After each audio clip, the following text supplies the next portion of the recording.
Buenas tardes. La Sociedad Landazuri y la Casa de Cultura Ignacio Aldecoa han aunado sus fuerzas para organizar este tercer ciclo de conferencias sobre los desafíos del futuro a afrontar en este futuro cercano. Este año el título, que normalmente eran Desafíos del futuro, lo hemos cambiado a Futuros posibles, un poco porque lo de desafíos parecía un término un poco extraño para mucha gente.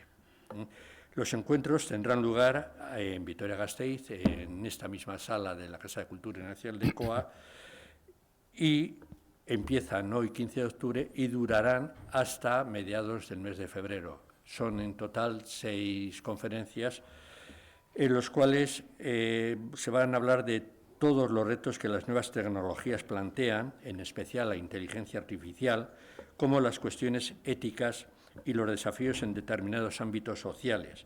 Asimismo, las personas ponentes abordarán temas como la caída del orden liberal en el mundo, la medicina del futuro y la transformación de las ciudades, entre otros muchos temas.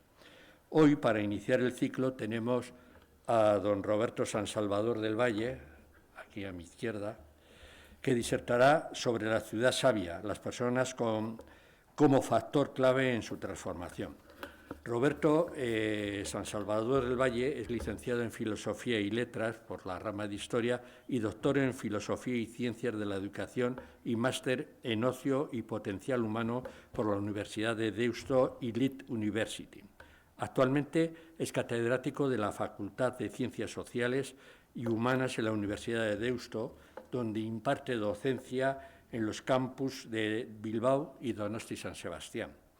Es director de Deusto Cities Lab Cátedra, un ecosistema transdisciplinar que persigue, a través de proyectos de investigación, programas de aprendizaje y acciones de innovación abierta, la transformación de las ciudades a través de la gobernanza, y ha sido director del Instituto de Estudios de Ocio y vicerrector de la Comunicación, Plurilingüismo e Innovación Social. Sus publicaciones, artículos y libros tratan principalmente sobre el fenómeno del ocio, la ciudad y políticas, y en los últimos años ha estado trabajando en proyectos competitivos y concertados relacionados con la gobernanza e innovación social, y pertenece al equipo de investigación Ocio y Desarrollo Humano, que cuenta con el reconocimiento del Gobierno vasco. Es investigador de cuestiones relativas a tendencias sociales, la transformación de las ciudades y la evolución de los conceptos del tiempo y espacio. Y con esta presentación os dejo en manos de Roberto.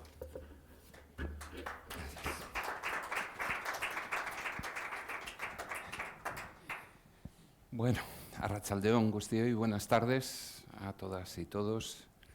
Me vais a permitir que ande porque si no me aburro conmigo mismo. Y yo os permitiría que os levantarais, si la sala lo permitiera, pero seguramente íbamos a tener cruces en los caminos, pero seguro que más de uno estaría más metido en la conversación a lo largo de la tarde, porque esto de andar, ya dijo Aristóteles que era la mejor manera de ir pensando y a la vez ideando nuevas ideas, ¿no? Bueno, me han propuesto que hable de la ciudad sabia, y es un concepto que no es que lo acuñara, pero sí diría que no hay demasiada gente en el mundo que junte estos dos términos. Y espero que a lo largo de la sesión se vea por qué. Pero esta ciudad sabia de la que voy a hablar acaba siempre llevando el punto de atención a la persona, que al fin y a la postre me parece que es el factor clave en la configuración de las ciudades, de los territorios y de las comunidades, y también cuando se pretende su transformación a mejor, pues son el factor clave de que se transformen o no. Veo aquí muchas personas con recorrido y con experiencia acumulada a lo largo de la vida, y muchas de vosotras y vosotros pues llegaríais a Vitoria-Gasteiz o a los pueblos del entorno hace ya unos cuantos años y encontraríais una ciudad que habéis ido viendo cómo se ha ido transformando a lo largo pues, de estos 40 o 50 últimos años, ¿no? Y seguramente hablar de Vitoria-Gasteiz pues, es siempre referirse a José Ángel Cuerda, que como alcalde importante, simbólico y con un concepto de ciudad en la cabeza, pues fue transformando esa ciudad que conocisteis ya hace varias décadas, ¿no?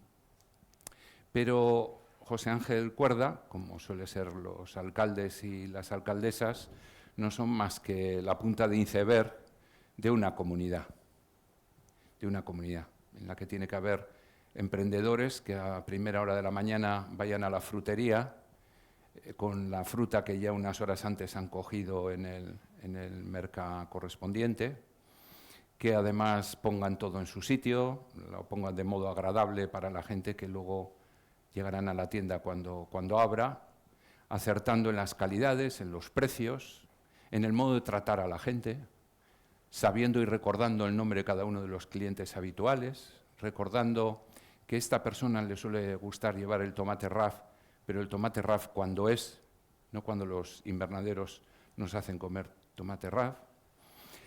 Ese alcalde o alcaldesa depende de que haya también una señora o señor que haya puesto en marcha un taller donde hay 25 o 30 personas trabajando.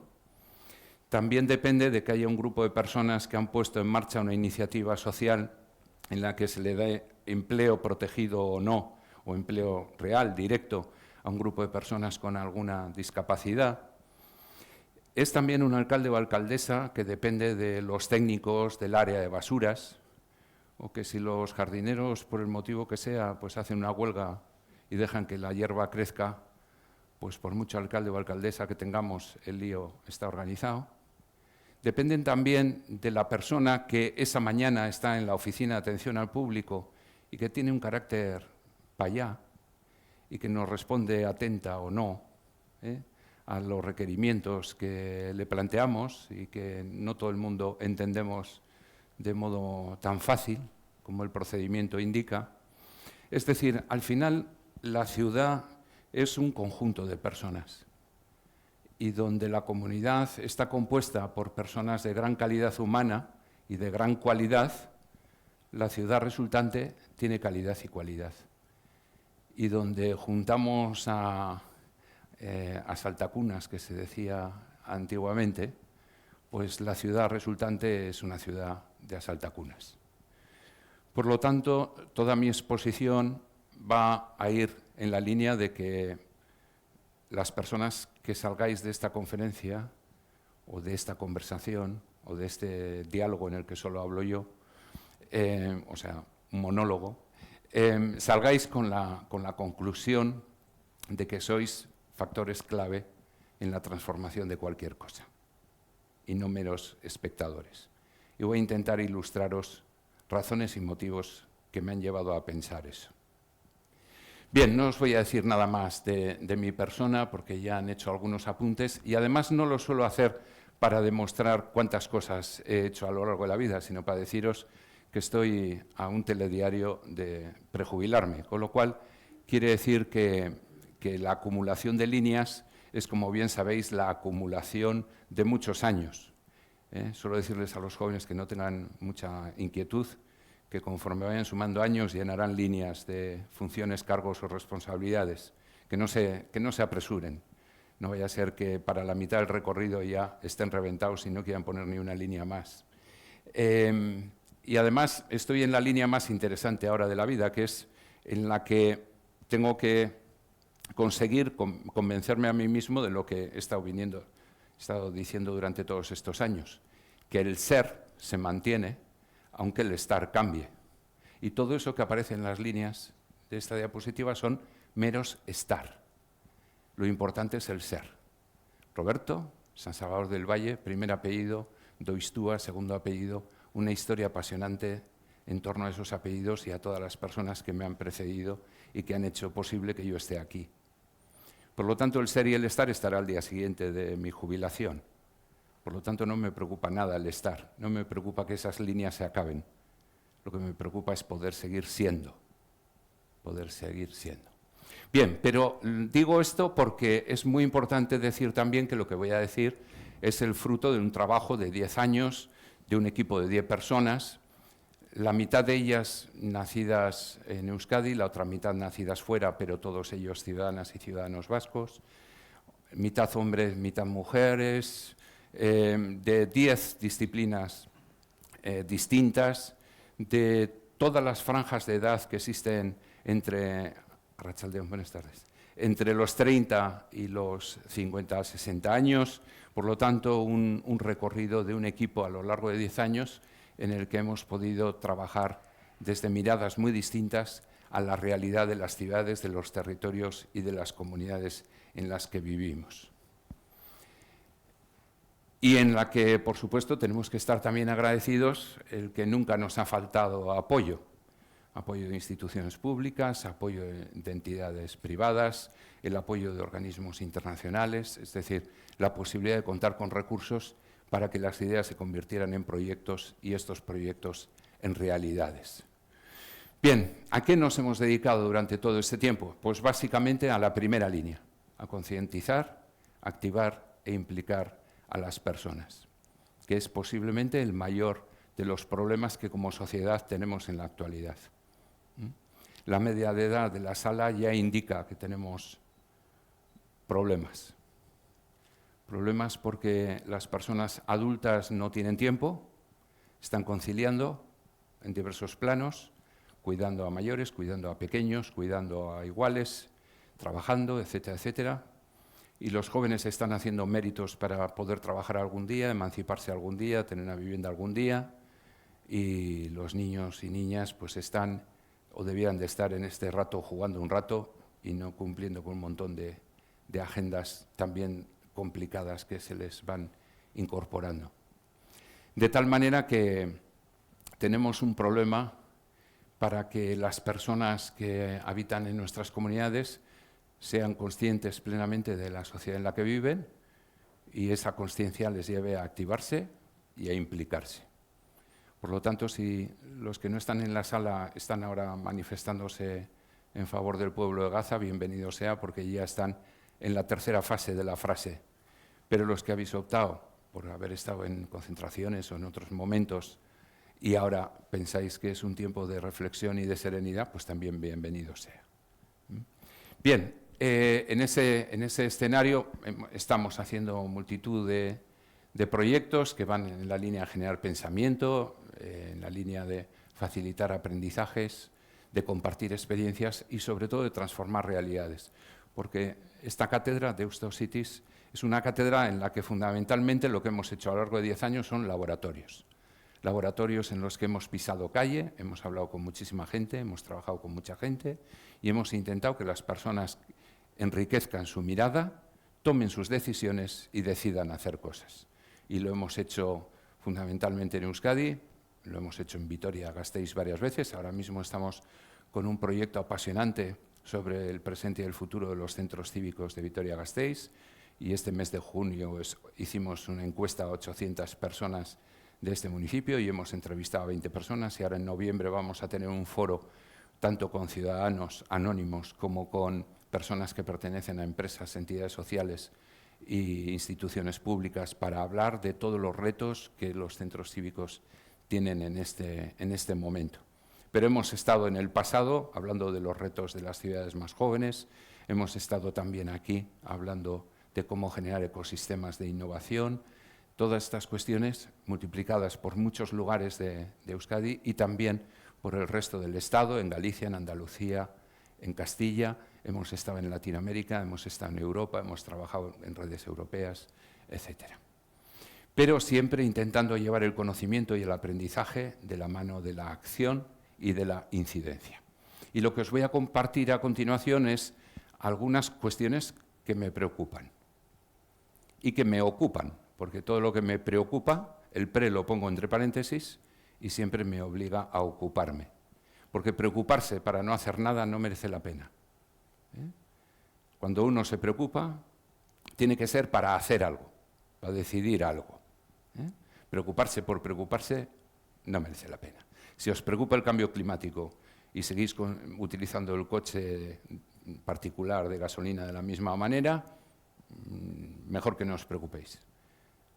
Si os preocupa mucho la migración, pero si os toca la puerta una persona con rasgos diferentes a los caucasianos y os pide el alquiler del piso y enseguida le cerráis la puerta con desconfianza, mejor que no os preocupéis por la migración. Tranquilamente pasar a otro tema. Si os preocupa la emancipación joven, pero cada vez que contratáis o alguien de vuestro entorno contrata a un joven que tiene una titulación universitaria, un máster, un doctorado, habla 4 idiomas, maneja tecnología y el primer sueldo que le vais a pagar es 1.100 euros, mejor que os dejéis de preocupar, pasar a otro tema. Cuando os preocupéis, que sea para ocuparos, es decir, que sea con la finalidad de primero me preocupo y luego me ocupo en resolver las conclusiones de mi preocupación. ¿De acuerdo? Bien, pues yo os voy a decir que lo que me preocupa es la complejidad del mundo en que vivimos. Porque cuando decimos que algo es muy complejo, normalmente la consecuencia es que no hacemos nada. Es que esto es muy complejo. Es la palabra mágica para que no hagamos nada. Es como si estuviéramos tejiendo un jersey y se nos ha caído el ovillo al suelo, se ha liado toda la lana y entonces, ay Dios mío, esto es muy complejo, ¿no? Y entonces tiras el ovillo, tiras todo y dejas de hacer el jersey. Pues estamos en un contexto en el que muchas veces hacemos esto.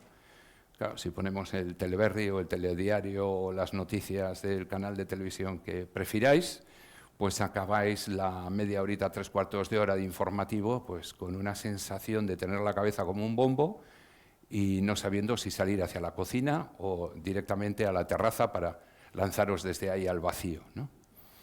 Porque es absolutamente una colección tan increíble de problemas y todos de una complejidad tan grande que dices, soy inmensamente pequeño para que se solucione nada.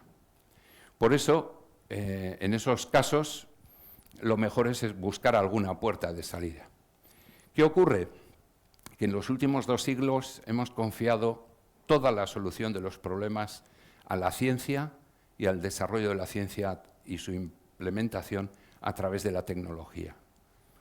Lo hicimos con el byte y hemos llegado a la inteligencia artificial en un larguísimo recorrido a lo largo de la historia. Estamos entrando también en la tecnología del átomo. Acordaros de toda la historia reciente, que hace poco además fue proyectada en televisión pública, sobre la historia de la bomba atómica, etcétera, etcétera, ¿verdad? Con Oppenheimer, con la película Oppenheimer, todo lo que a través de la descomposición del átomo hemos conseguido, no solo bélico, sino también en esos aparatos maravillosos de la medicina que permiten tratar un cáncer o cualquier otra cosa que afecta a nuestra salud. Todo lo que se está avanzando en términos de tecnología aplicados a las neuronas, la neurociencia, en la que se va analizando el comportamiento de nuestro cerebro y la manera en que nuestro sistema nervioso va completando sus tareas y funciones, y también ese campo apasionante de la tecnología vinculada con los genes, ¿no? Con la genética, que nos ayuda a hacer frente a situaciones que pensábamos iba a condicionar la vida y la existencia del ser humano y que gracias a esa genética avanzada pues vamos viendo que pueden ser solubles, ¿no? Por lo tanto, la tecnología nos ha configurado eso que llamamos el Smart City o la Smart World, donde hemos confiado toda nuestra fuerza en crear unas ciudades o un mundo inteligente donde la tecnología, desarrollando la ciencia, dé respuesta a los problemas. Pero esto ha tenido varias implicaciones a las que, desde mi punto de vista, no le hemos dedicado demasiada atención. La primera fue una cosa que pasó prácticamente desapercibida, que fue cuando Watt puso en marcha ese motor de vapor incrustado en una máquina de ferrocarril, y a partir de ahí, en el siglo XVIII, nos puso en ese proceso que hemos llamado la revolución industrial, pero que como efecto directo tuvo la consecuencia de acelerar el tiempo. Desde 1714 corremos como pollo sin cabeza. Hasta 1714, un ser humano que viviera en Vitoria-Gasteiz o en la Llanada Alavesa, o en los valles de Aramayo o de Ayala, o en La Rioja, o en la montaña, o en los valles occidentales, era un ser humano que iba caminando a 4 o 5 kilómetros por hora. Si quería ir más rápido tenía que coger otro ser vivo que le permitiera ir a 15 o 20 kilómetros por hora.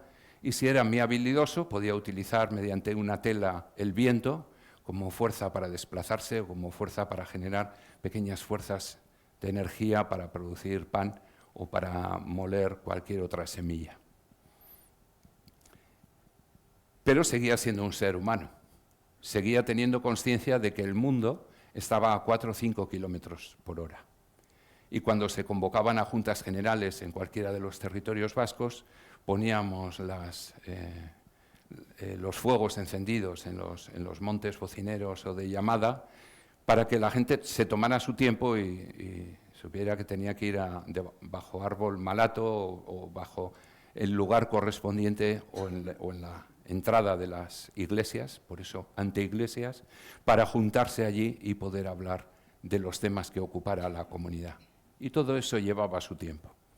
De la misma manera que cuando uno todavía se pasea por Caranca y se encuentra con alguna persona con una edad ya suficiente para que sea una edad absolutamente respetable, por ejemplo, una persona como mi madre que tiene 99 años, pues ves que el concepto del tiempo para ella es un tiempo diferente, ¿no? Donde las conversaciones pueden tener más silencio que palabras y donde la mirada tiene tanto contenido como lo que hayas dicho a través de las palabras. Ese tiempo lo hemos ido perdiendo a lo largo de los 2 siglos, porque esa aceleración de la máquina de vapor no ha terminado ahí. Ha terminado en trenes bala, en trenes de alta velocidad, que recogen distancias hasta 500 kilómetros por hora. Recorremos los océanos como si fueran charcas que se cruzan con aviones supersónicos, etcétera, etcétera, etcétera. Pero lo más interesante es que hemos llegado a acelerar ese tiempo de tal manera que prácticamente vivimos las cosas en tiempo real.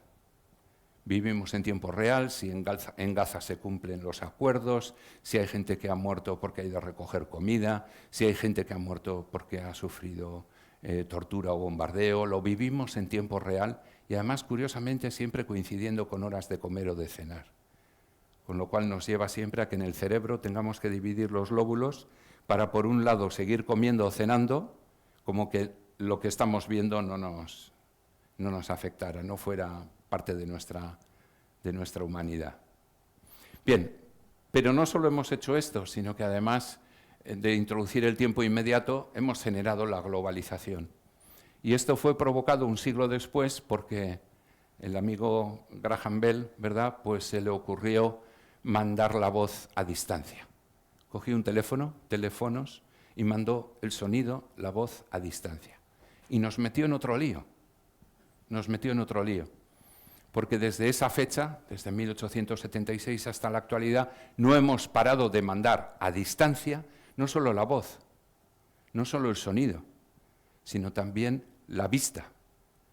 Y vamos camino de meter también el gusto, el tacto y el olfato.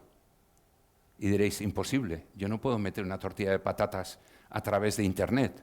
Pues sí. Y esa tecnología de la neurociencia es capaz de hacerte pensar que te has comido la tortilla sin que te la hayas comido. Porque todo lo que tiene que ver con el sexo es el producto más consumido en Internet. Quienes habéis tenido a lo largo de vuestra vida una relación de pareja satisfactoria, diréis que no hay nada como el sexo entre personas que se quieren, que se aprecian y que apasionadamente se acercan. Y sin embargo, el sexo que más se practica en el mundo en la actualidad es el sexo virtual. Porque ese teléfono se ha convertido en un elemento absolutamente potente que nos acerca a lugares que están muy alejados y que nos hacen compartir experiencias en tiempo real. Han achicado el espacio, de tal manera que todo lo que ocurre en el mundo nos es propio. Ocurra donde ocurra. Fijaros que en la Segunda Guerra Mundial hubo japoneses que estuvieron peleando hasta 4 años después de finalizar la Segunda Guerra Mundial porque estaban en pequeños islotes y con la rotura de la radio, que era el único instrumento que tenían, no habían oído la voz de su emperador y por lo tanto pensaban que Japón seguía en guerra. 4 años después, hoy una milésima después de que en un medio digital salga algo, el planeta entero sabe lo que ha sucedido en esa noticia. Acordaros de aquel día de septiembre a las 3 de la tarde, cuando estabais poniendo en marcha alguno de los informativos de televisión y de repente una torre gemela se cayó, otra torre gemela se cayó y a partir de ahí recordáis perfectamente dónde estabais aquel día y qué hicisteis en las siguientes horas. Eso es la globalización. No es solo globalización económica, es la globalización de la vida. A partir de entonces todo el mundo es un único espacio, del mismo modo que es un único tiempo. Pero lo mismo que aparece el tiempo inmediato y arrastra al resto de los tiempos, aquí aparece el espacio virtual. Y ese espacio virtual tiene un elemento que nos mete una pequeña trampa en el sistema. Y es que el espacio virtual, además de cambiar la naturaleza de los demás espacios, rural, natural y urbano, él mismo es un espacio que se convierte en real. Y yo soy geógrafo, y cada vez que lo digo se me pone la piel de gallina, porque para un geógrafo todo lo que no tiene largo, ancho y alto no debiera existir, porque no tiene espacio. Y sin embargo el espacio virtual existe. El Doctor House existe. Médico de familia existe. Farmacia de guardia existe. 1, 2, 3 y la Ruperta existen. Todas esas cosas existen. Yo he visto en una conferencia a Emilio Aragón, que venía a hablar de la ópera y de la música clásica, que es una de sus fascinaciones, y una señora se acercó y le dijo: ¿qué tal está, doctor? ¿Cómo está su familia? El espacio virtual nos confunde de tal manera que ninguno en esta sala, salvo que me equivoque, ha comido, ha cenado, ha merendado o se ha ido al campo a dar un paseo por la playa con Pedro Sánchez, ni Feijóo, ni Abascal, ni Yolanda Díaz. Pero estoy seguro que todos me podríais hacer una descripción en una línea de cada uno de los 4 nombres que he dicho. Y ni siquiera me digáis nada de ellos. Decirme qué periódico leéis habitualmente o qué televisión veis y ya os diré lo que me vais a decir del tal Pedro Sánchez, Feijóo, Yolanda Díaz y tal. Porque el espacio virtual nos construye un avatar de cada uno de estos personajes y ese avatar es el que damos por bueno. No sabemos si Pedro Sánchez leía cuentos a sus hijas a la noche o si Feijóo salía con el perro a pasear alrededor de la casa. No lo sabemos. Y para mí eso es muy importante a la hora de entender a una persona. Pero tenemos ya el avatar creado de esas personas, de lo que son, y por lo tanto es ya muy difícil que nos cambien nuestra opinión sobre ellos. Bien, por lo tanto es una globalización y que además tiene algo de ficción. Tiene algo de ficción. Tiene algo de que hay lugares que no hemos estado nunca, pero los hemos visto muchas veces, como el Teatro de la Ópera de Sídney, que lo vemos todos los años cuando se abre el Año Nuevo y aparece el puente de Sídney con el Teatro de la Ópera y los primeros cohetes de Año Nuevo. Y seguramente creo que no habrá ningún agraciado en la sala que haya estado en Sídney, y si hay alguno, enhorabuena. Pero todo el mundo reconoce ese puente y reconoce, de la misma manera que ahora en el mundo he aparecido en 1000 sitios y en todos los sitios lo primero que me dicen: Vasco, de Bilbao, tal, Guggenheim. ¿Pero ha estado usted en Bilbao? No, pero lo he visto en muchos sitios. Qué bonito el edificio, qué bonita la ciudad, pero ¿ha estado usted? No. ¿No? Y antes era muy fea y ahora es muy bonita. Pues le doy la mala noticia que el 90% de lo que es bonito ahora ya estaba antes. Por lo tanto, no sé qué información tenía antes. Bien, todo esto, esa aceleración, esa globalización y esa confianza que hemos tenido en la tecnología nos ha generado unos desajustes muy importantes. El primero de ellos en la relación entre el ser humano con el planeta en el que vivimos. Hemos acabado en un cambio climático real. No me diréis que la tarde de hoy es normal. Pero no esta tarde, que siempre ha habido tardes como esta, en otoño. Yo ha habido muchas veces que he parado en Altuve, me he salido de la autopista y me he ido por la carretera vieja solo por ver los árboles. La última vez que fui no fue en primavera, precisamente. Está claro que hay un cambio climático. ¿Y qué diferencia un cambio climático de un no cambio climático? Pues que una cosa es el progresivo calentamiento de la Tierra desde una fase de glaciación a un periodo de interglaciación, pero esos son tiempos geológicos. Y otra cosa es que en los últimos 50 años el calentamiento de la Tierra es muy superior a los 2000 anteriores. Y entonces podemos tener más agua o mucha menos agua. Podemos tener más frío o mucho menos frío y muchísimo más calor. Y esas variables se están estabilizando en su transformación y además de un modo muy incontrolable. ¿Y cómo hemos llegado a él? Pues muy fácil, pusimos la máquina de vapor en funcionamiento. 1714 le dimos a la máquina de vapor y eso empezó a funcionar y cada vez con mayor capacidad de influencia, etcétera, etcétera, y por lo tanto nos fuimos comiendo los recursos, nos fuimos comiendo los espacios, fuimos llenando el aire, el agua y el suelo de contaminación y ahora, después de 2 siglos, tenemos que recoger velas y repensar cómo queremos el futuro del que habla el ciclo. ¿Cómo queremos que sea el agua en el futuro? Daros cuenta la fortuna que tenemos. Moveros un poco por el mundo y veréis la fortuna que es que el agua aquí sea un bien público al cual tenemos acceso universal y casi gratuito.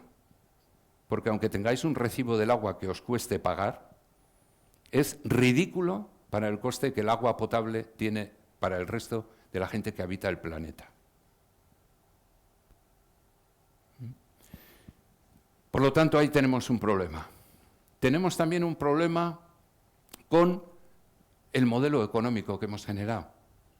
Un señor que no es un mindundi como yo, sino que es un académico con recorrido, con investigación, una persona seria, como Tomás Piketty, nos dijo hace ya varios años, en un tomo donde, si te gustan los datos, ahí los tienes todos, que por riqueza que no sea.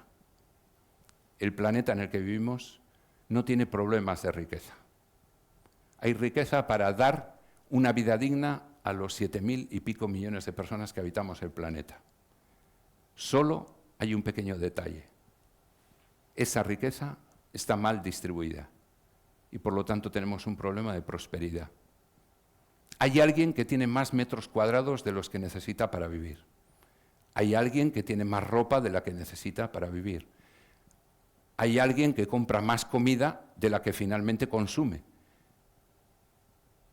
¿Cómo podemos tener hambre en el planeta cuando hoy, cuando cierren todos los supermercados y todas las tiendas de alimentación de Vitoria-Gasteiz y me dé un paseo por los contenedores de basura de la ciudad, voy a encontrar muchísima comida en buen estado que va a acabar en una trituradora, en una planta de reciclaje? ¿Cómo puede ser? Pero ¿cómo puede ser que eso alcance el 20% del total de comida que compramos en un territorio como es el vasco? ¿Cómo puede ser? ¿Cómo puede ser que la prosperidad esté tan mal repartida? ¿Cómo puede ser que el 15% de la ciudadanía vasca esté en situación de exclusión? En una sociedad con un nivel de renta que es la más alta del Estado y está en la franja media alta de Europa. ¿Cómo puede ser que el 15% de la población no acceda a los elementos mínimos para una vida digna? No es que falte riqueza, no es que necesitemos más fábricas, más empleo, más producción, más. No necesitamos que para dormir tranquilos el PIB, el Producto Interior Bruto, vuelva a crecer un 4 o un 5% y nos dé un margen para crear empleo. No. Solo necesitamos redistribuir la riqueza. Redistribuirla. Y en ese elemento hemos introducido la propia ciencia y tecnología y nos ha generado gran nivel de productividad, lo cual ha hecho que las personas se puedan jubilar, nos ha hecho que trabajemos menos horas que nuestras generaciones anteriores para producir lo mismo.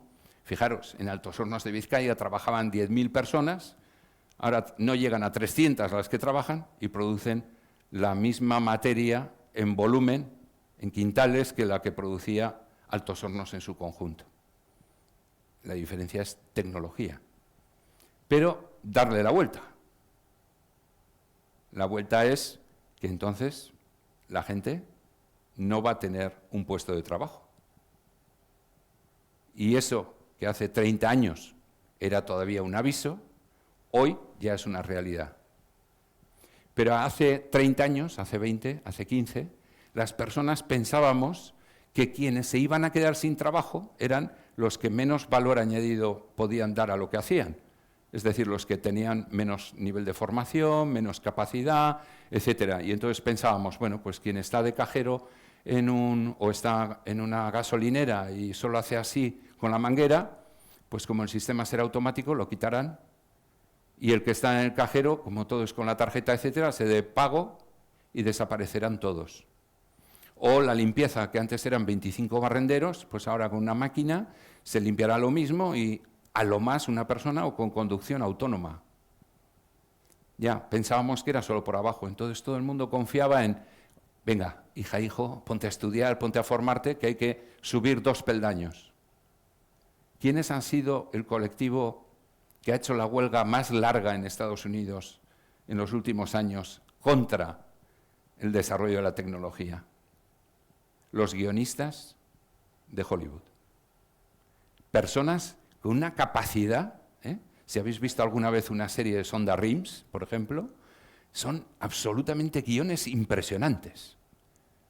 O los que han hecho series como Peaky Blinders, etcétera.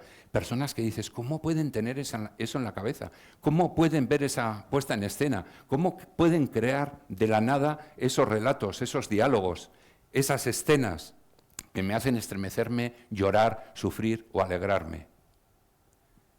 Pues esas personas tienen su puesto de trabajo en peligro. Porque si yo le doy ahora a la inteligencia artificial a través de ChatGPT, de Géminis, etcétera, y le digo, por favor, da una conferencia sobre la ciudad sabia en la que hables del equilibrio entre la tecnología y el ser humano y propongas una serie de elementos de reflexión. Y entre Géminis, ChatGPT y otra serie de herramientas de inteligencia artificial, pueden colocar una persona aquí, parecida a mí físicamente, que dé la conferencia mejor que yo, con un lenguaje más depurado, en la lengua en que queráis oírla, y además con proyección en el vacío de imágenes, estadísticas, datos, etcétera, en que podéis estar viendo el Teatro de Sydney y lo mismo una pirámide en la que se ve el número de empleos que se han ido perdiendo conforme a los diversos niveles, etcétera, etcétera. Con lo cual ya no es el cajero o el barrendero el que está en peligro, sino que mi puesto de trabajo está también en peligro. Y me he tirado la mitad de mi vida estudiando y la otra mitad también. Y la otra mitad también. Pero es el mundo que nos hemos ido creando. Es el mundo que nos hemos ido generando. Tercer bloque de problemas. Tenemos gente que llamamos niños, gente que llamamos jóvenes, gente que llamamos adultos, gente que llamamos mayores, gente que llamamos mujeres, que llamamos colectivo LGTBI o de distinta orientación sexual, llamamos también a otras personas migrantes, a otras personas les llamamos personas con discapacidad o diversidad funcional, también les llamamos personas en riesgo de exclusión o les llamamos también personas con trastornos o enfermedades mentales. Es decir, tenemos muchísima diversidad en la población. Y me diréis, pero eso ha existido siempre. Efectivamente. Pero hasta hace muy poquito,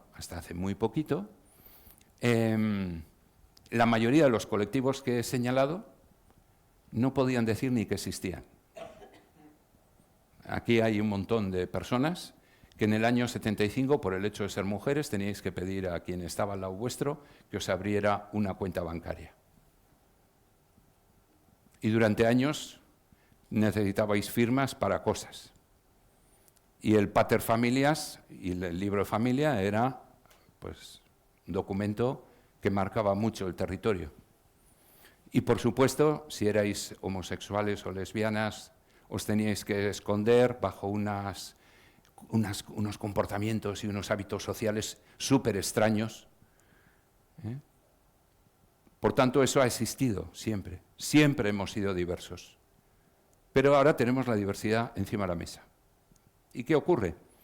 Que los que marcábamos el paso, que éramos los hombres caucasianos entre 45 y 55 años, con nivel socioeconómico medio y un nivel educativo alto, pues estamos nerviosos.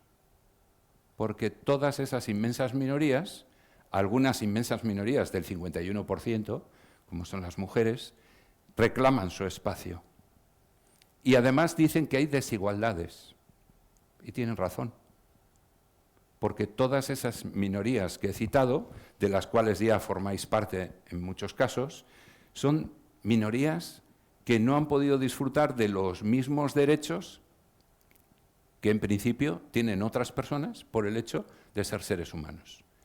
Y no estoy hablando de ningún documento revolucionario, estoy hablando de la Carta Universal de Derechos Humanos, firmada en 1948, y que además mejor no tocarla, aunque falte algún derecho, porque si la tocáramos actualmente, seguramente muchos de los países que la firmaron entonces y posteriormente, ahora no la firmarían, y habría muchas personas interesadas en quitar capítulos enteros de derechos. Y eso que la carta es muy pequeña, no ocupa más de 2 folios, pero encontrarían materia suficiente para ir quitando derechos de la carta.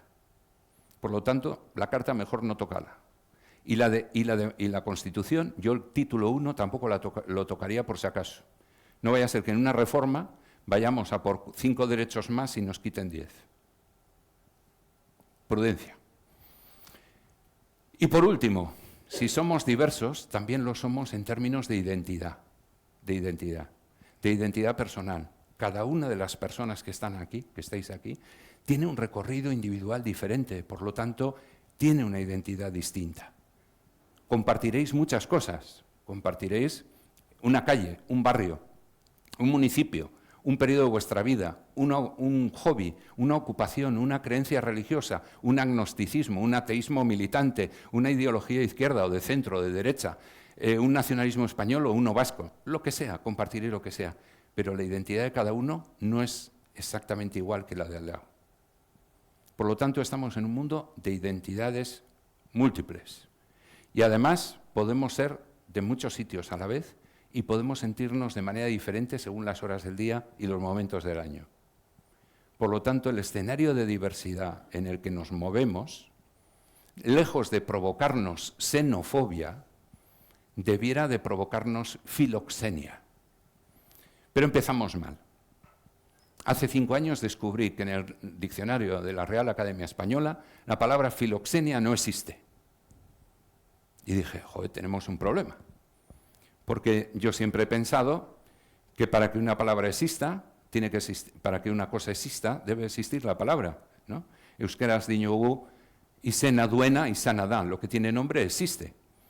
Por lo tanto, si no tenemos palabra para definir el antónimo de la xenofobia, ¿cómo vamos a trabajar para que el antónimo sea más fuerte que el término originario?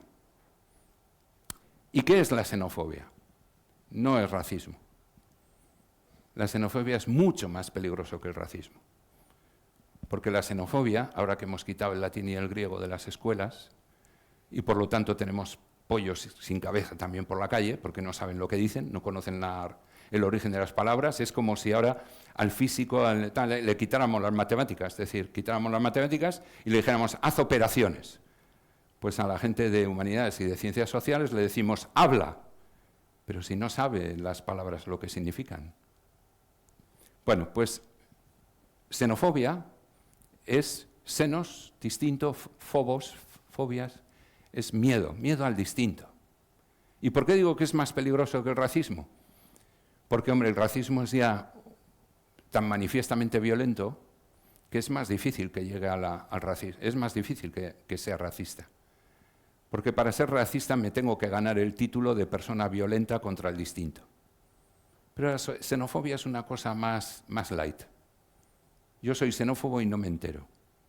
Broncano, en el programa suyo, tenía una preguntita que quitó por incorrecta, en que decía, ¿eres más machista o más racista? Y es curioso, la gente se inclinaba por racista antes por machista antes que racista. Y yo lo entendía, porque el racista ya está catalogado como lo que es, una persona violenta frente al otro. Y el machista entendemos que todavía tiene un margen para no ser un asesino de mujeres. Pero a veces no está tan claro, ¿verdad? Bueno, pues la xenofobia es la hermana próxima al racismo, es su puerta de entrada. Y tenemos miedo a todo lo que sea distinto. Tenemos miedo a una mujer que entre con un velo, tenemos miedo a una persona que haga unas oraciones budistas, tenemos miedo a alguien que coma todo verde, tenemos miedo a alguien que le dé por leer al revés, nos da miedo casi todo. ¿Y por qué nos da miedo? Porque no hemos hecho ningún esfuerzo por entenderlo. No por compartirlo, por entenderlo. El por qué, cuál es su origen, cómo evoluciona y por qué en este momento es un rasgo que distingue la identidad de esa persona. Nos cuesta mucho hacer el esfuerzo de intentar entender, y no te digo nada, comprender, y no te digo nada ya, el ir buscando puntos de encuentro hasta que la convivencia se convierta en algo proactivo de crear cultura e identidades compartidas. Y decías que para empezar nos falta en el diccionario la palabra que conecta con el lado opuesto de la xenofobia, que es la filoxenia. Entonces, como siempre os he dicho que me preocupo, lo que hice fue ocuparme y escribí a la Real Academia. Y les dije, oye, aquí falta filoxenia. No me contestó nadie. Me contestó un aplicativo de la inteligencia artificial. Me dijo que mi correo iría a la comisión de lexicografía. Todavía estoy esperando. Entonces fui a change.org y puse la petición oficial de conseguir 150 apoyos. O sea, a la ciudadanía le pareció esto muy de un académico universitario, por lo tanto de necesidades muy alejadas de la vida cotidiana del ser humano. Bueno, que se lo pregunten a los gitanos, a los magrebíes, a toda la gente que sufre la ausencia de filoxenia. ¿Y la filoxenia qué es? Pues filos, amor, pasión, xenos, por lo distinto. Si nos enchufáramos unas dosis de filoxenia, veríamos que esas cosas que nos provocan xenofobia pasarían a ser pasiones y cosas que realmente uno acabaría apreciando. Os voy a poner un ejemplo. ¿Alguien ha comprado esta mañana tomates con Euskolabel? ¿Esta semana o este último mes? ¿O patatas de Álava con label? El tomate con label quiere decir que el tomate es vasco con RH negativo, ¿no? Quiere decir que si hay algo vasco es el tomate con Euskolabel, ¿no? Junto con el pimiento verde. Del pimiento verde no me sé su historia, pero del tomate sí sé que hasta el siglo XVI nosotros del tomate no sabíamos nada. Y menos mal que alguien de los que mandamos al otro lado del charco debió sentir una filoxenia interior que le dio por probar el tomate y dijo, oye, esto está bueno, ¿eh? ¿Y si nos llevamos unos para allá? Oh, pero allí llueve, hace humedad, allí seguro que no crecen, allí seguro que no salen no sé qué, porque siempre hay aguafiestas xenófobos alrededor. Pues menos mal que este filoxeno fue muy tozudo y se trajo el tomate. Y con las semillas y tal, pues fue plantando y hoy nos comemos tomate con Euskolabel. Y podríamos poner ejemplos, pues yo bilbaíno de pro, pues qué decir del Athletic Club of Bilbao, que además lo seguimos escribiendo en nuestra grafía británica, pero que creemos que el fútbol lo inventamos nosotros. Si vais a San Mamés una tarde, veréis que parece que ahí están los 50.000 estamos los 50.000 fundadores del fútbol. Athletic Club de Bilbao. ¿Pero qué hicimos? Filoxenia. Es decir, cogimos, le dejamos a Mr. Pentland como entrenador y a los británicos los fuimos quitando del equipo y lo rellenamos con gente del país. Y hemos acabado diciendo que Euskolabel, el Atleti Euskolabel. Y seguimos con una filoxenia tan, que tenemos un jugador de Ghana, el otro de tal, o sea, y sigue siendo todo Euskolabel. Porque la filoxenia te lleva a ir incorporando elementos hasta integrarlos en la receta de tu puchero. Bien, ante toda esta complejidad, en 2015, a alguien se le ocurrió que habría que hacer una agenda con su hoja de ruta para intentar resolver la complejidad. Y entonces nos llenaron de agendas globales, como los Objetivos de Desarrollo Sostenible o la nueva Agenda Urbana y la Agenda 2030, que intentaban, pues ya un tiempo después, hacer algo para que la Declaración Universal de Derechos Humanos, que como debía de tener mucho texto, pues la gente no se la debía leer, en 2 o 3 páginas, pues no sé si costará, pero ¿cómo? Al final, en este mundo virtual ya no leemos tanto, pues el problema es que para leer esas 2 páginas y sobre todo para comprenderla y aplicarla, pues nos costaba. Entonces, para resolver la cuestión hicimos muchas más páginas, que son la Agenda 2030 y la nueva Agenda Urbana. Un intento de resolver la complejidad. Pero además, como esto sonaba global y distante, y creemos que no tiene nada que ver con nosotros, pues nos hicimos nuestras propias agendas. Y en Euskadi tenemos nuestra Agenda 2030 y nuestra Agenda Urbana Bultzato 2050 también. ¿Pero qué ha pasado con esto? Pues que si nos hacemos 3 preguntas seguidas, veréis que pasa algo raro. Primera pregunta. Si esto durara más tiempo, me gustaría oír vuestra respuesta. ¿Cuáles son los principales problemas y retos que tiene el mundo? Si alguien quiere decir en voz alta uno u otro, que lo diga. Ir diciendo alto, fuerte. Más fuerte, venga, seguir. Superpoblación, más. Sistema económico, más. Las guerras, allí atrás. Venga, más. La pobreza. Fijaros, esto me dijeron 200 personas en Malmö, en Suecia, hace 6 meses. Guerra, pobreza, desigualdad, cambio climático, injusticia, racismo. O sea, muchas de las que habéis dicho. O sea, que parece que estamos de acuerdo en los problemas. Segunda pregunta. ¿Cuáles son los principales problemas y retos del lugar en el que vives? Del lugar en el que vives. Volver a decir en voz alta palabras que tienen que ver con esos problemas o retos. Vivienda. Desigualdad. Contaminación. Tráfico. Falta de profesionales. ¿Qué más? O sea, veis que hay palabras que se repiten y otras no, ¿verdad? Pues mirar los 200 europeos en Malmö a los que les hice la pregunta, vivienda. Curioso, ¿eh? O sea, que no es un problema de Vitoria-Gasteiz, es un problema que está bastante extendido, ¿no? O tráfico. No ha salido en la otra. Y sin embargo, en la otra ha salido cambio climático.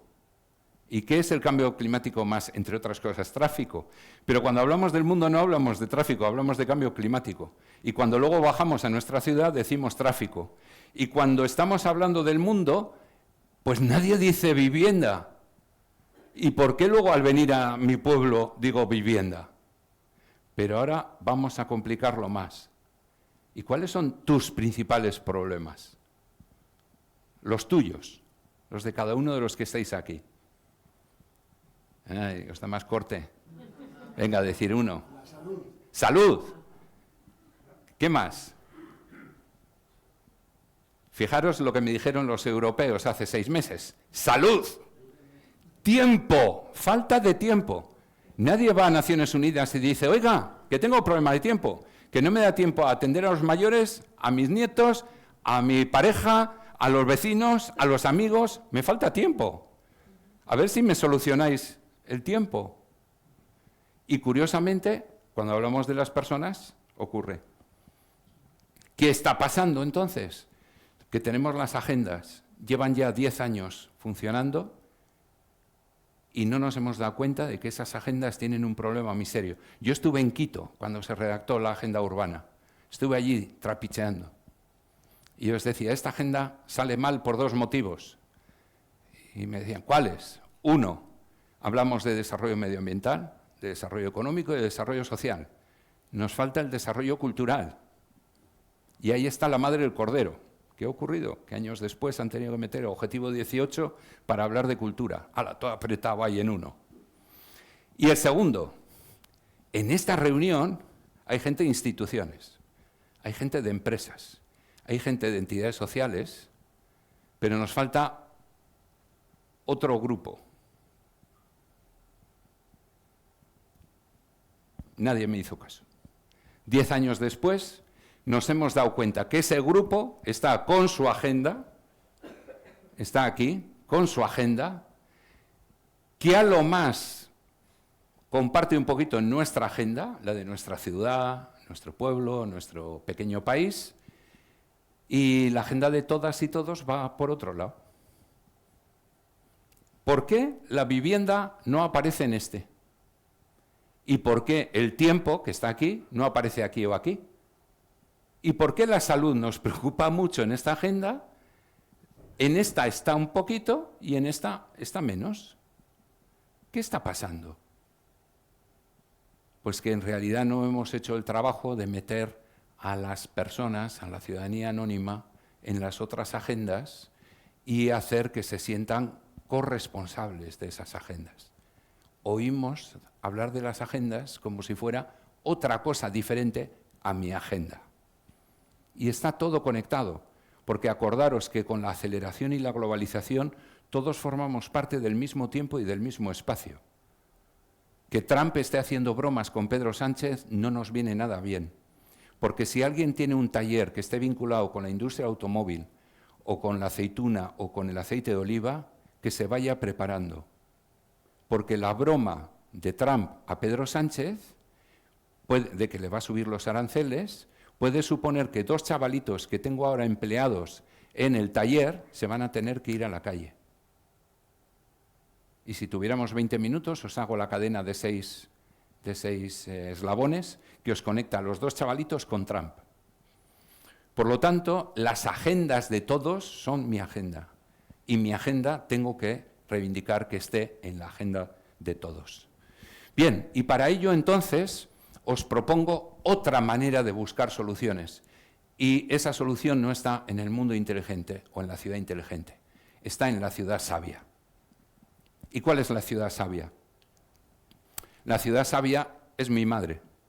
La ciudad inteligente son mis hijas. Mis hijas han estudiado sus carreras, han estudiado fuera, son personas que hablan más de 3 idiomas, manejan tecnología, son capaces de hacernos un vídeo de 2 minutos de esta sesión maravillosos, no tienen problema para hablar con gente de ningún tipo de tal. Mi hija la mayor ha estado de cooperante en Guatemala, en el Tinduf, en el Sáhara, ahora está trabajando en Guipúzcoa, mi otra hija ha estado en Boston estudiando, etcétera, etcétera. Son inteligentes, pero no son sabias. Sabia es mi ama, 99 años.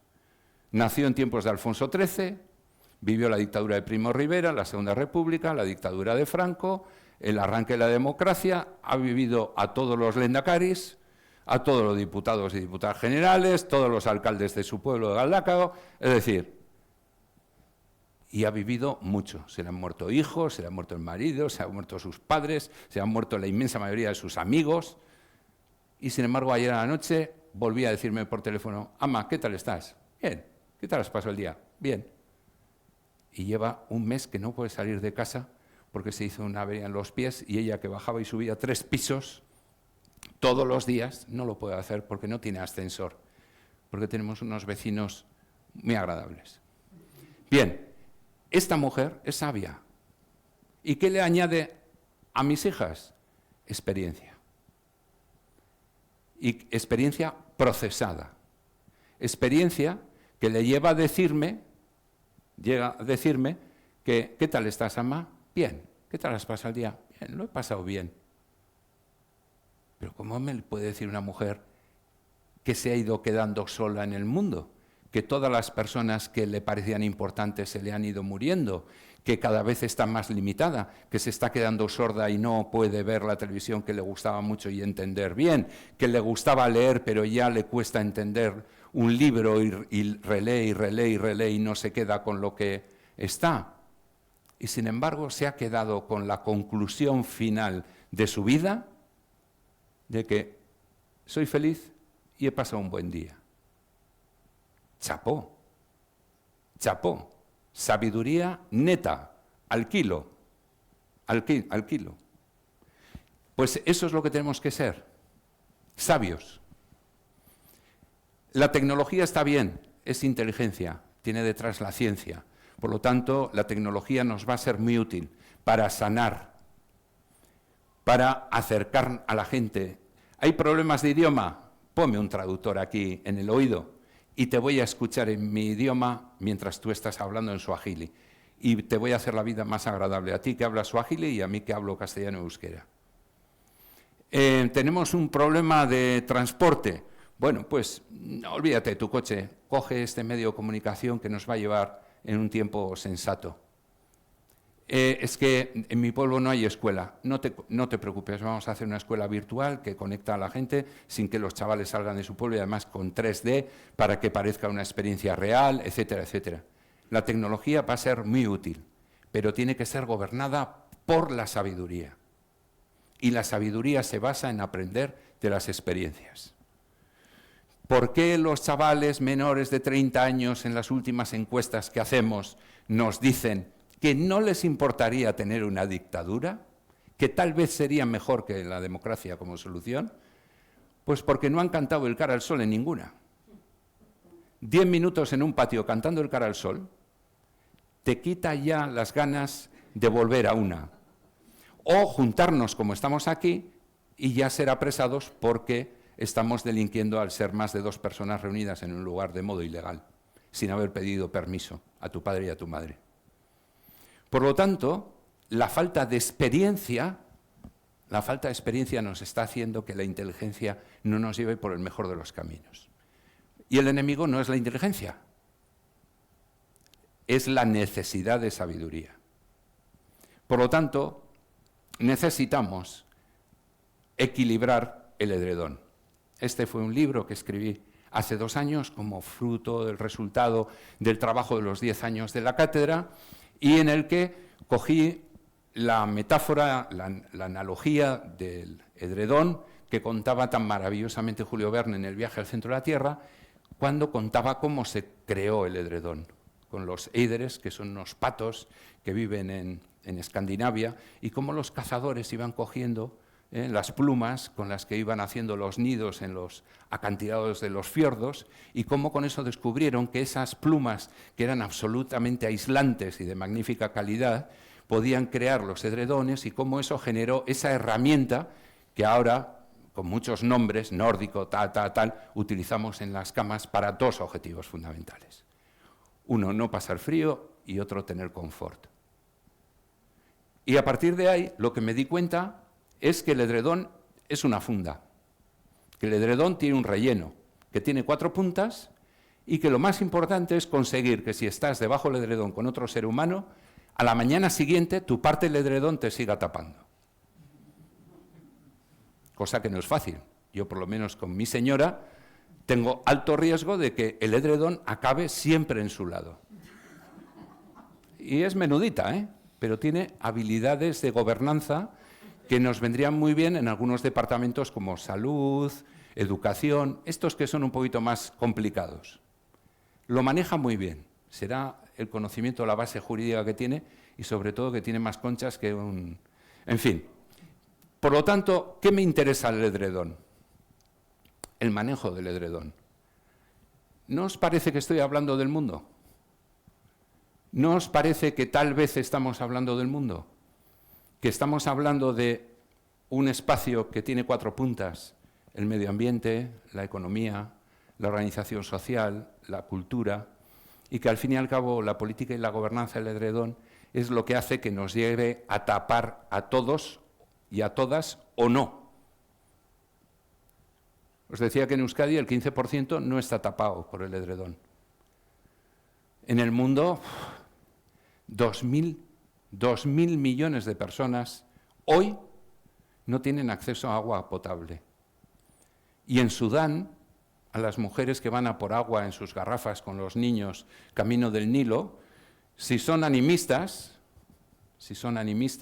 o cristianas, los sudaneses musulmanes las matarán cuando van a por el agua.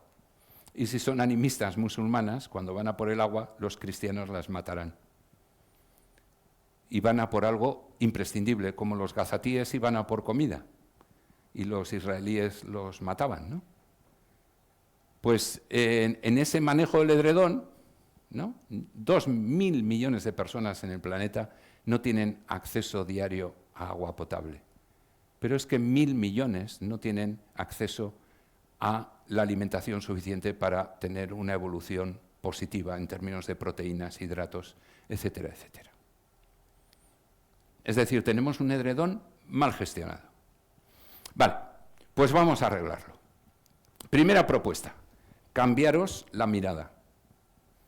Si me quito las gafas, con mi astigmatismo, pues tendría problemas para seguir reconociendo vuestros perfiles. Por eso me pongo gafas. Pero para ver el mundo, además, me pongo gafas especiales. Son unas gafas que me hacen ver la vida transdisciplinarmente.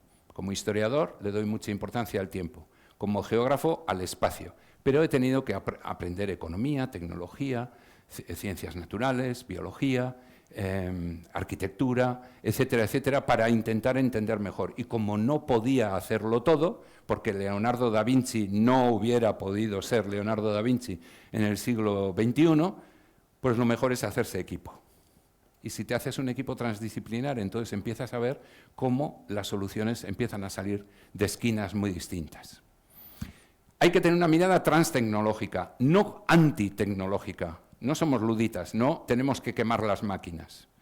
No, tenemos que poner la tecnología al servicio de lo que queremos hacer. Y eso es mirar trans. ¿Y qué es una mirada trans? La preposición trans es una de las preposiciones más bonitas del castellano, porque nos indica 2 cosas. Trans es mirar a través de, y trans es mirar al otro lado de. Justo lo que necesitamos. Mirar a través de, para no quedarnos con la fachada, y mirar más allá de, porque necesitamos ver las consecuencias de lo que estamos decidiendo. Claro, ahora todos los padres y madres dicen, no, ¿y qué hacemos con el móvil? Es que, claro, hay que quitarles el móvil en los centros escolares, hay que quitar las tablets y los ordenadores de las aulas, se les está olvidando escribir. Hay que empezar a volver a escribir con boli y papel, porque es la mejor manera de trabajar neuronalmente el recuerdo y la memoria de lo que estamos haciendo. Ya, ahora, ¿verdad? Ahora le vas a quitar a un chaval el móvil. Cuando en las comidas familiares le encasquetabas el móvil para que te dejara la hora de la comida a tu bola y tú seguías allí tu conversación y tu festejo. Ahora le vas a quitar, ¿no? O cuando llegabas a casa con el nieto y le enchufabas la tele para ver si te dejaba en ese rato pues estar o descansando o lo que fuera. Ahora le vas a apagar la tele. La tele con las plataformas, con los videojuegos, con toda la artillería pesada que ya domina. Hay que ser más transsectorial. Las instituciones ya no pueden con todo. En el año 1985, la Ley de Bases de Régimen Local decía que obligatoriamente los ayuntamientos de más de 20.000 habitantes tenían que tener una pista polideportiva. Y no decían más. Imaginaros en la última encuesta esta que os decía que os hemos hecho sobre Vitoria-Gasteiz, cuando decíamos, ¿y qué haríais si se cerraran los centros cívicos? Pues había quien ya animaba a la revolución y a la quema del ayuntamiento y de todas las personas dentro del ayuntamiento. Porque si yo ahora, la piscina de mi municipio no tiene agua caliente, digo que cómo los derechos humanos no se cumplen en este municipio. Nuestra Carta de Derechos está ya muy arriba. Por sacar un tema liviano, Osakidetza, que todo el mundo dice que está fatal. Pasear por el mundo. Mi hija, a Boston, el año pasado, todos los días íbamos a Begoña a rezar y poníamos 2 velas, para que la chiquilla no se hiciera un esguince, no se pegara con la cabeza en ninguna puerta, no se hiciera una brecha que hubiera que dar puntos, porque si no, acto seguido, su madre y su padre teníamos que ir a cualquier entidad bancaria o donde usureros a vender un riñón nuestro para que en el sistema de salud norteamericano le atendieran y le dieran 4 puntos. Porque en Boston, estado demócrata y desarrollado de Estados Unidos como ninguno, si tienes la mala suerte que te tienen que poner una escayola, primero te sacan la factura y luego la escayola. Y la factura menos de 3.000 euros no es. Y aquí, cuando nos enseñan la factura de lo que ha costado el aparatito ese con el que nos han hecho una turboecografía en el que se nos ve desmontado en trocitos de 1 centímetro, y nos dice, oiga, mire, eso nos ha costado a Osakidetza 3.000 euros, que lo sepa, simplemente para que sepa. Y su paso por el hospital han sido 15.000 euros, que lo sepa, simplemente para que lo sepa, para que sea consciente de que esos impuestos que usted pagó merecieron la pena. Hace exactamente 10 meses hicimos una encuesta a los ciudadanos vascos sobre los valores. Y los vascos tenemos unos valores arraigadísimos, el de justicia social, etc. Pero, como somos gente de malvivir, los académicos, hicimos algunas preguntas a continuación. Y una fue, ¿usted está a favor de la justicia social, no? 85%, por supuesto. Un ratito después, oiga, ¿usted está a favor de no pagar el IVA en la factura? 25% de ciudadanas y ciudadanos vascos, 25%, 1 de cada 4 de los que estáis aquí, si puede, se la cuela al vecino. Es decir, deja de pagar el IVA, pensando además que no ha hecho nada malo al mundo.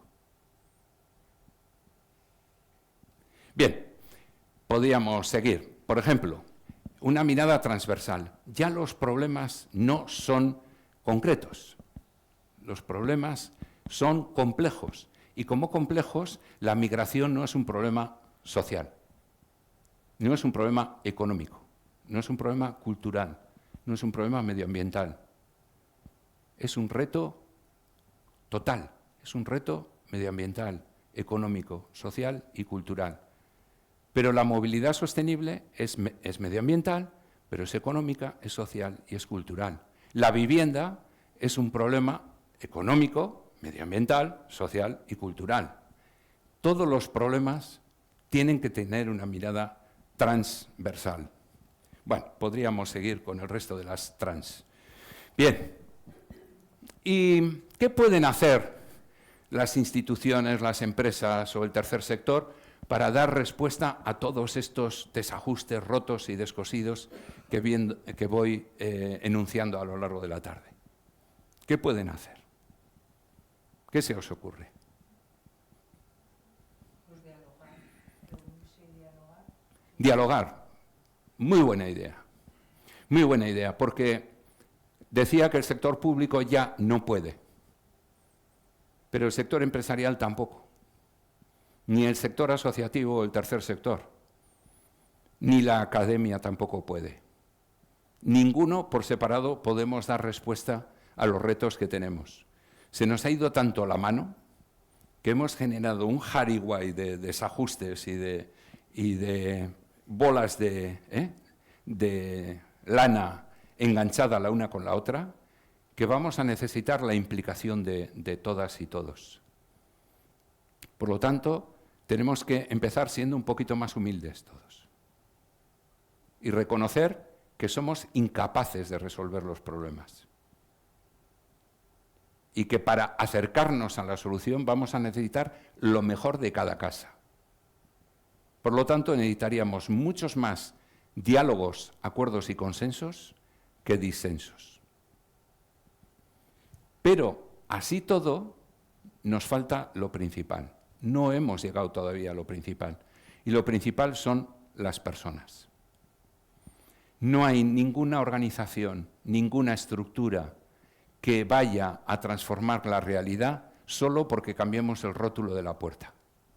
Si antes ponía dirección de personal y ahora pone dirección de personas o dirección de desarrollo de personas, con cambiar el rótulo de la puerta no cambian las cosas.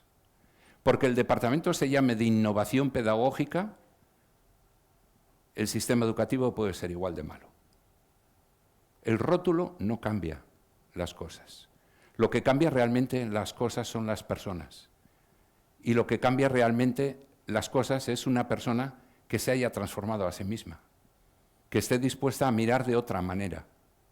Y ahí tenemos problemas muy serios, porque ese factor pH, que yo lo he identificado con este personaje que ha ido apareciendo a lo largo de las diapositivas y que estamos trabajando con muchas instituciones y entidades para que se convierta en una iniciativa en la que vayamos llegando a la gente, este personaje debiera de estar metida en esa sociedad como el cuarto sector.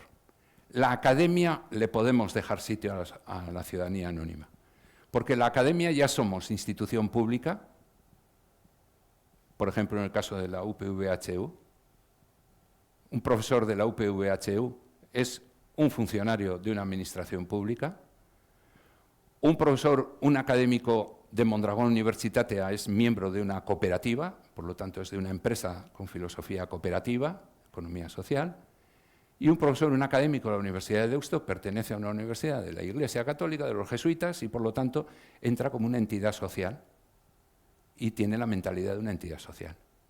Por lo tanto, no añadimos nada por meter a la academia ahí. Hagámosle sitio a la ciudadanía anónima. ¿Y quién es la ciudadanía anónima? El 85% de la población. El 85% de la población.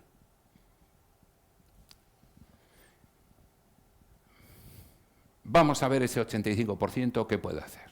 En concreto, vosotros, que sois parte de ese 85%, ¿qué podéis hacer para deshacer los desajustes, reponer los rotos y coser los descosidos? ¿Qué podéis hacer? ¿Qué podéis hacer? Cambio climático, desigualdades, xenofobias, concentración de la riqueza. ¿Se os ocurren cosas? ¿O preferís esperar a que lo solucionen las instituciones, las empresas y las entidades sin ánimo de lucro?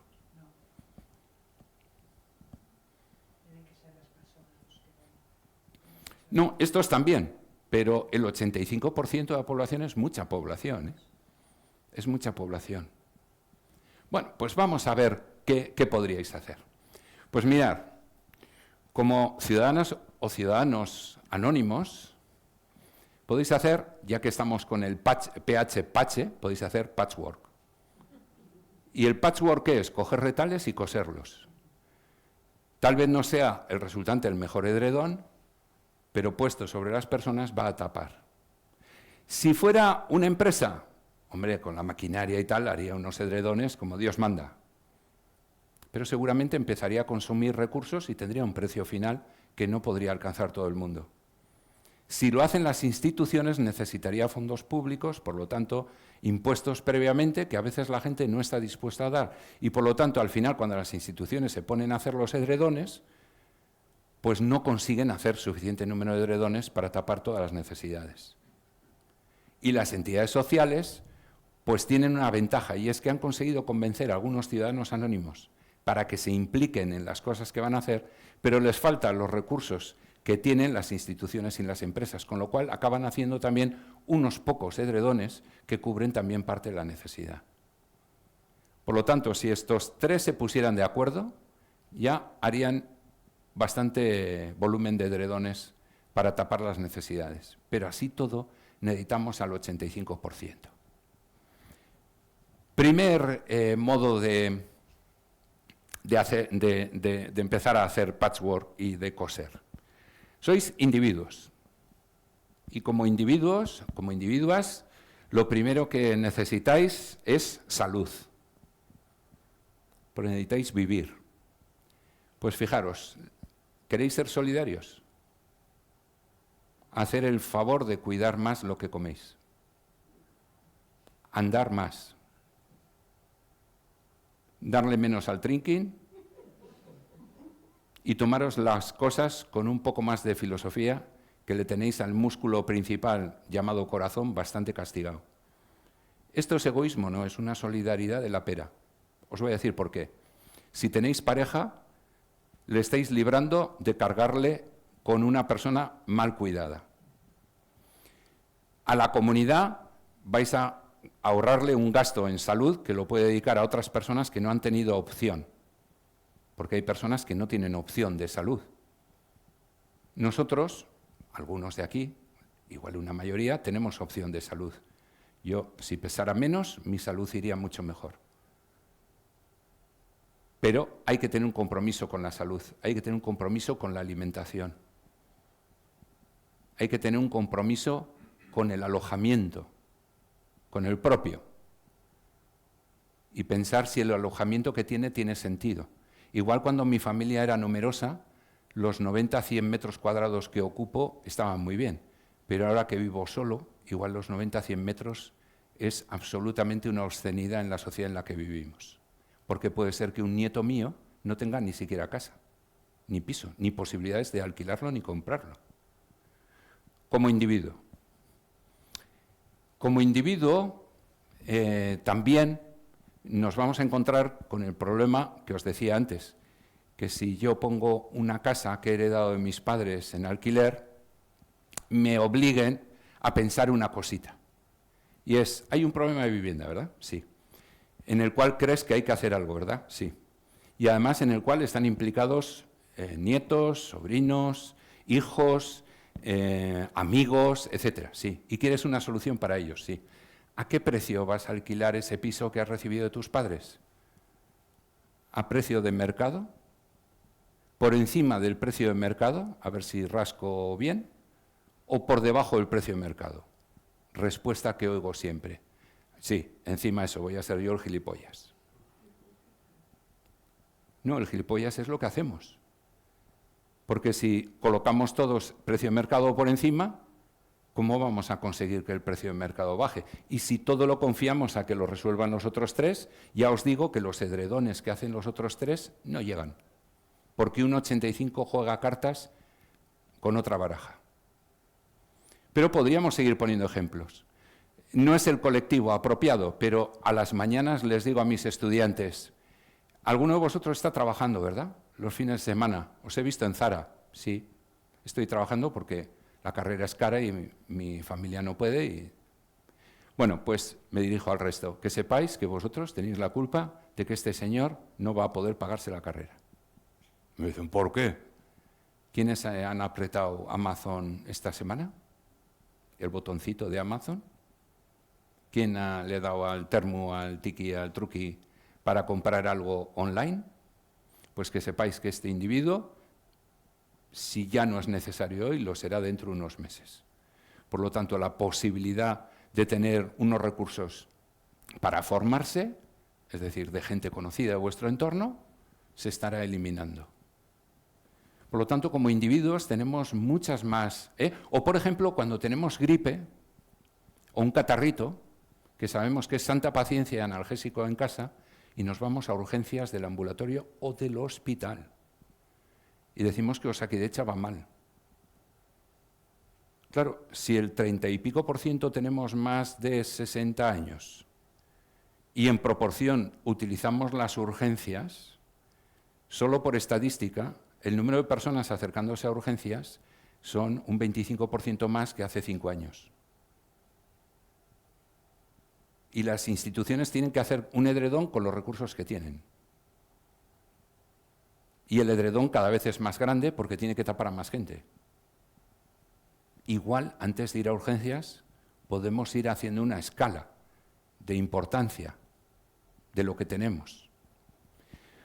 Y como persona, ¿qué nos interesa? Nos interesa dos cosas. Una, desarrollarnos, tener más conocimiento, más habilidades, más competencias. Y dos, socializarnos, tener más vida en común. Esta semana habéis oído hablar de ese hombre que ha muerto con 100 y pico años, después de 15 años, ¿no? No, 100 y pico años no tenía tantos, 90 o 80, pero llevaba 15 años muerto. Y lo han descubierto ahora. En 15 años no ha habido un vecino, un pariente lejano, un amigo del amigo que le haya echado de menos. Hijos no debía tener familia, pero de primer orden. Pero 15 años, el cadáver ya era esqueleto, en su piso, ya era esqueleto. Nadie, no, que pensábamos que se había ido a otro sitio a vivir. ¿A cuál? ¿A cuál? 15 años, se dice pronto, Javi. Y luego tenemos en el WhatsApp ahí, tenemos ahí movimiento en las redes sociales, 1.500 amigos y... Bueno, como persona entonces, socializar, no solo para mí, socializar para los demás, crear cobertura, crear comunidad, crear lugares de encuentro, etc. Como usuario y como consumidor, uso de los centros cívicos.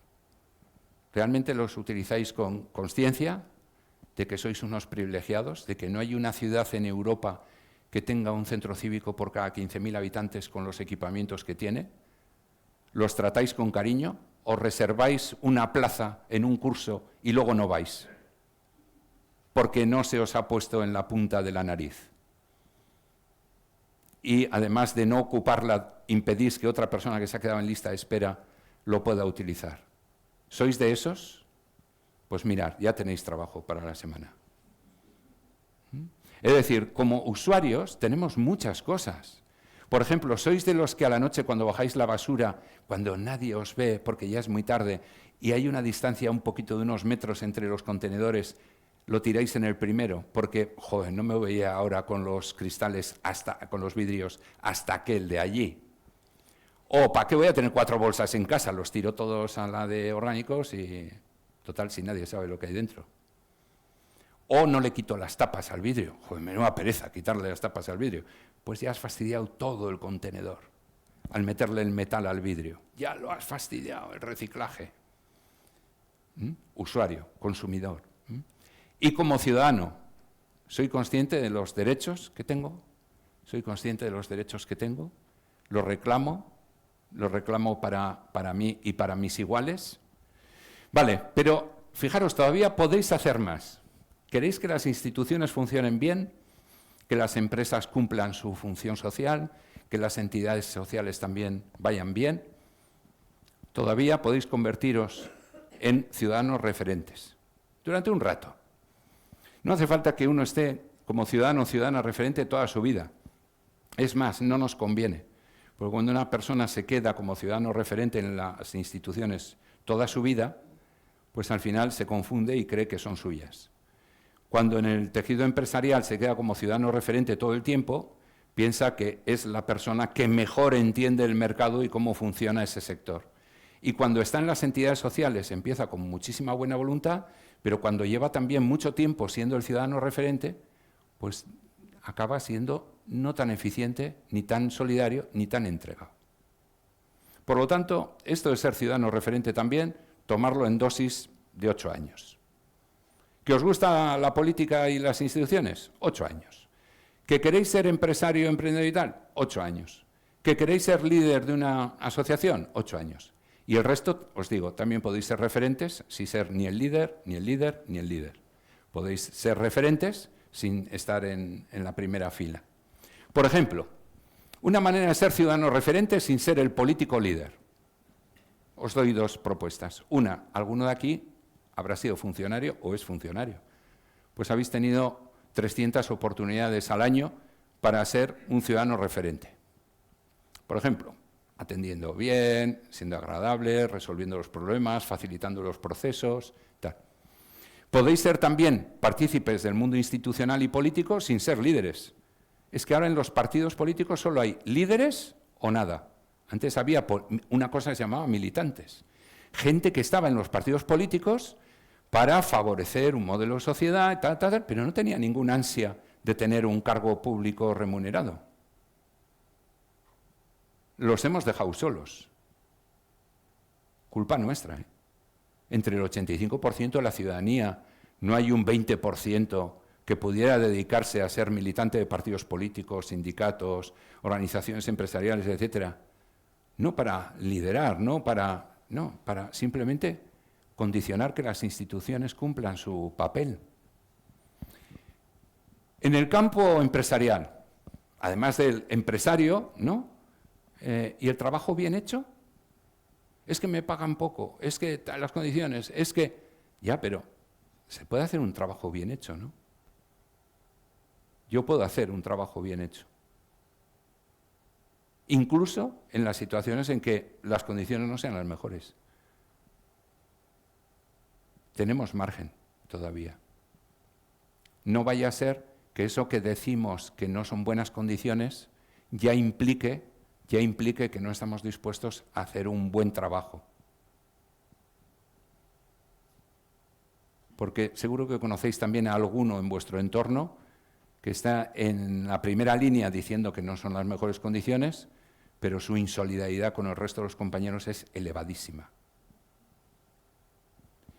Pero os voy a decir otra cosa más importante en esta dinámica.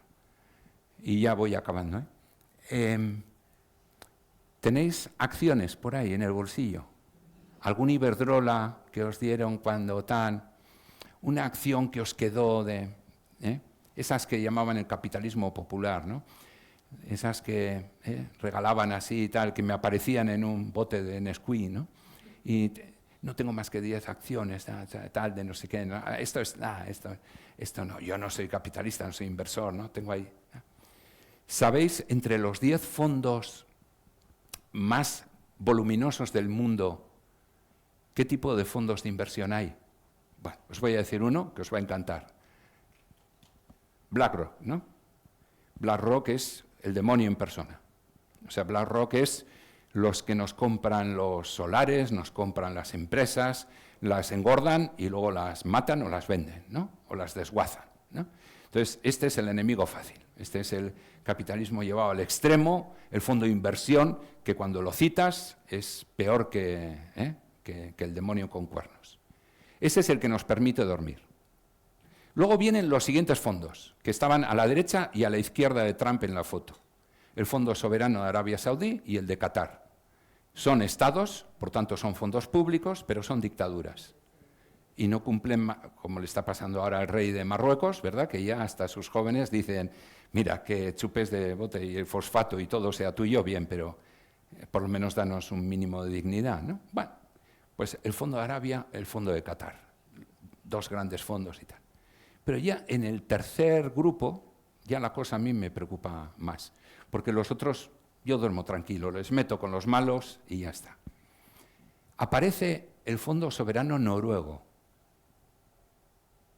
Y el Fondo Soberano Noruego es un país donde ya el 80% de los coches son eléctricos, donde si te metes con un coche de combustión te ponen una tarifa en la entrada de las autopistas gorda para que no los contamines, donde todo es súper equilibrado, los permisos de maternidad, paternidad, todo es tal. Claro, son 7 millones de habitantes, tienen unos fondos de petróleo y gas natural, tela marinera en el Mar del Norte, gas natural y petróleo que nos venden al resto. Y con los beneficios se crean el Fondo Soberano e invierten en el resto de los sectores. Aquí un poquito más de coherencia. La ciudadanía noruega, los 7-8 millones, podrían pedirse un poquito más a sí mismos, porque por estar no están ni en la Unión Europea. Claro, ¿para qué van a estar en la Unión Europea si perderían dinero? Tendrían que pagarnos a los vagos del sur, a los vagos del este y a los inconscientes del centro todos nuestros errores. Entonces se quedan fuera del club. Pero ahora os voy a sorprender con el último fondo. De los 10 fondos hay uno que está constituido por las pensiones de los profesores de enseñanza media de los Estados Unidos, que como son muchos y son muchas pensiones, es mucho dinerito. Pero a que eso suena como cercano, a que suena un poco como a nuestros EPSVs y fondos, a que eso suena como a mi ahorrito, a que eso ya es difícil meterlo con la etiqueta de los malos. Y sin embargo, son fondos de inversión y actúan con criterios de fondo de inversión y van moviendo los capitales con criterios muy similares a los otros fondos. O sea, la ciudadanía anónima puede hacer muchas cosas. Fijaros, si el patrimonio oculto que tenemos los ciudadanos y ciudadanas vascas se movilizara. Ayer decían que las 3 diputaciones habían recaudado en torno a 22.000 millones de euros, me parece que era. Los fondos de los ciudadanos vascos que están por ahí en ahorros, en patrimonio, etcétera, triplican esa cifra.